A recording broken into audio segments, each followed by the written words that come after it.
Who is the great whore? The Bible talks about the great whore in Revelation 17 and 18, but who is this whore? Or is it a system, a literal city? Just a few comments today. This won't be exhaust the possible things that could be said. But first of all, I'd like to say that the great whore is a global economic system. This is quite clear from even a brief study of Revelation 18 that this system controls the global economy, and it's in control of the global economy near the end of the age.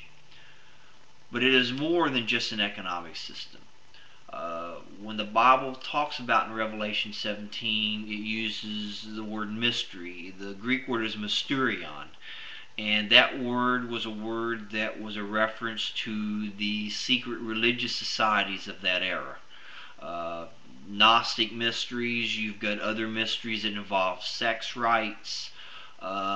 These type of mystery religions were very common back in the Greek days and the days of ancient Rome when the Bible was being written, and the readers of Revelation knew exactly what they was referring to. So you have a global economic system that's also a religious system. And it was a system that was in rule during the end times, but also in rule during the days of John, because it says this is the city that rules over the kings of the earth. At the heart of the great whore system is a pagan occult network, because we read in Revelation that Babylon is fallen, is become the habitation of every demon and foul bird. It is the habitation of Satan. And because it's mystery Babylon, this occult movement goes all the way back to the Tower of Babel, to the original mystery religion of Babel. And the core of these mystery religions, the core of the occult worldview, whether it's through Gnosticism, whether it's Hermeticism, or witchcraft, is that the basic worldview is what they call panentheism.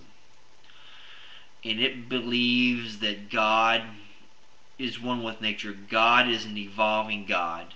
And as the natural realm evolves, the divine spark, the cosmic principle, if you want to call it, evolves and changes with nature. And it results in human evolution. It results in certain sectors of the human race, of certain movements within human history, having this divine spark, having this cosmic principle at work. And through the course of conflicts, the Godhead emerges, until you have a global village, until you have a global government, a global religion, and finally the emergence of a man who is God incarnate, which the Bible clearly calls the Antichrist. And this occult movement has went down through Babel. You read in Revelation 17 of 7 kings, 5 of which were fallen in John's day, 1 which is, and another that would yet come. These 7 kingdoms are 7 major empires animated by this whore system. The first one is obviously Old Babylon, the Tower of Babel. Then after the Tower of Babel, you have the Assyrian Empire. And after the Assyrian Empire, you have the New Babylonian Empire, the one that was run by Nebuchadnezzar, that conquered Israel and scattered them. And then you have after that the Persian Empire. Then you have after the Persian Empire Greece. Then you have Rome, which is the 6th empire, that was the one that is in John's day. When the text says there's one that is, it's referring to the Roman Empire. Now, how do you know which one is the 7th empire? You see, these heads represent different phases, different forms of this system, and as one collapses, it doesn't die. It simply changes form. This occult system that animates one, as it dies, another form emerges and it animates that empire. And you notice that each of these major empires succeeded the one before it. The Assyrians conquered the old Babylonian Empire that was in place at the Tower of Babel. The Assyrians then in turn fell to Babel again, which became the new Babylonian Empire, which was in turn conquered by the Persians, who were in turn conquered by the Greeks and the Romans. And you have this common thread. So you have to ask yourself to find out the seventh beast is, who did Rome fall to? Now, a common interpretation here is that this morphs into the Catholic Church. And the Catholic Church may very well have involvement in this as one of many players, but consistency of interpretation would imply that the process continue. That going from the sixth head to the seventh head would happen the same way as the fifth to the sixth. And since all this succession has been from one empire to the next, the seventh empire would have to be a literal one. And if you understand that Rome in AD 395 split into two parts, both of which were viewed as the Roman Empire, then the key to understanding this mystery becomes apparent.